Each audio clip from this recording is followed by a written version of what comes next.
Hi submarine friends. I'm on my driveway, which has a 7-degree slope, so not as much as the ramp that I'm going to, which is I think 11 degrees, so steeper than this. But what I'm doing is I'm testing to see how well the winch pulls the trailer on the new rollers. You can probably see the two rollers on the side that I added. I moved the front roller, plus I added another roller at the very back of the keel. You could probably just barely see the edge of it. So let's hit this winch and see what happens. I tried it with one battery and I wasn't thrilled, so now I'm going to try it with two.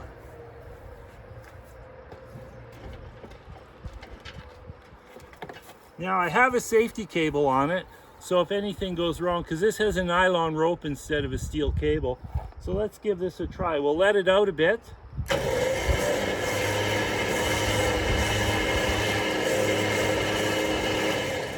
Now I have to be careful because it lifts the back of the truck and then I'll lose my traction. So I have to be careful how far back I go. But let's pull it up now.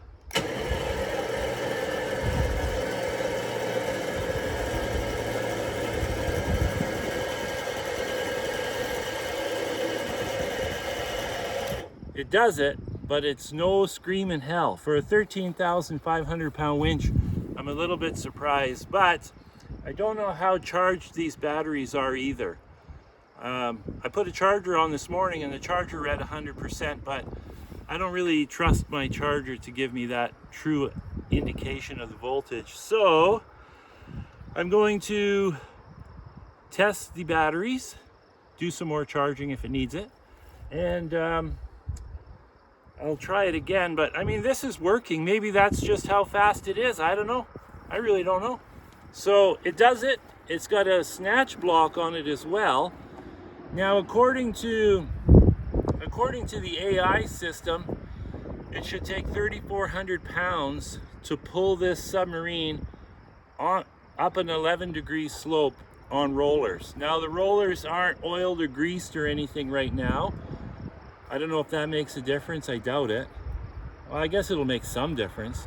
I don't know if it'll matter to the winch, but that's where we're at now. The rollers on this side are walking off because I wanted to test this before I welded stoppers on to keep the rollers on. And then, so I'm going to do that now. And then I'm going to make my little fender guards so that nothing can get entangled in there. And then I guess I'll paint that stuff. I really should paint those ugly weights. They look so bad. I could spray them. I'll probably do that. Mind you, when it's in the water, no one's going to see it. It's just getting from here to the water, people will see it, and it's kind of embarrassing. Yeah, they're pretty ugly. I would like to replace them with something, but one thing at a time. Oh, and the other thing I want to do today, I want to make some guards. So where my vent pipes for the ballast tanks connect to the ballast tank, so where the pipes join to the tank, it's just a hose with hose clamps on it.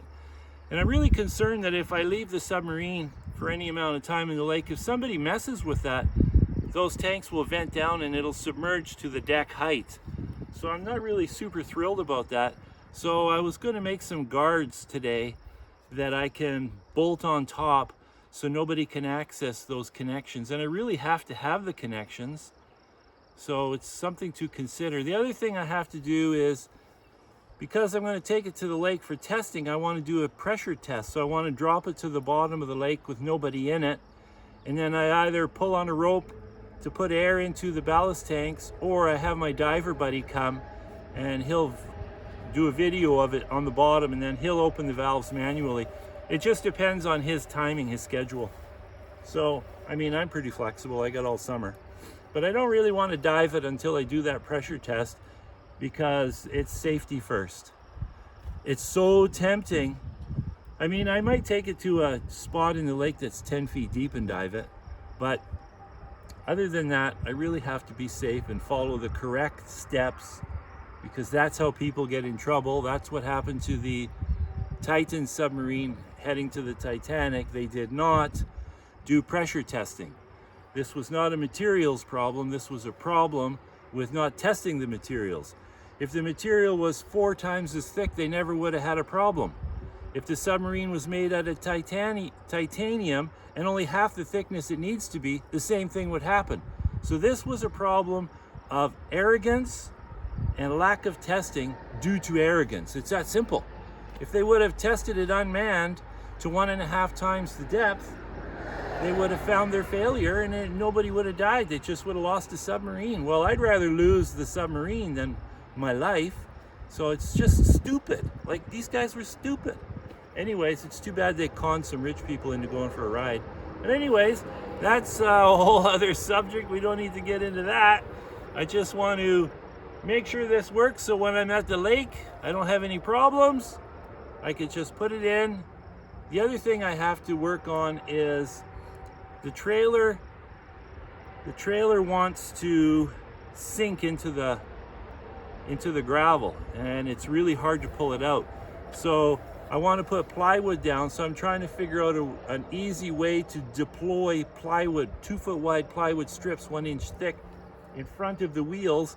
Then I'll just pull ahead a bit to lock the plywood under the wheels, then put the submarine on, and then drive out on the plywood. Then I should have no problem. I was watching a video of my launch in that lake before, so I have all the angles and the distances, and so I have a lot of information to work with, so I can just go there, do it, and it works. That's the theory. Everything works on paper, right? It's not the same in real life. Anyways, that's my test. I wanted to show how the winch does this. The mounting system onto the truck is holding just fine, no problem. My brand new little welder welded it on, no problem, it's holding. My axle shafts for the rollers are welded on with my little welder, and that's 1.25 inch shafting I welded on, and it's holding just fine. So I love my welder. Anyways, ciao.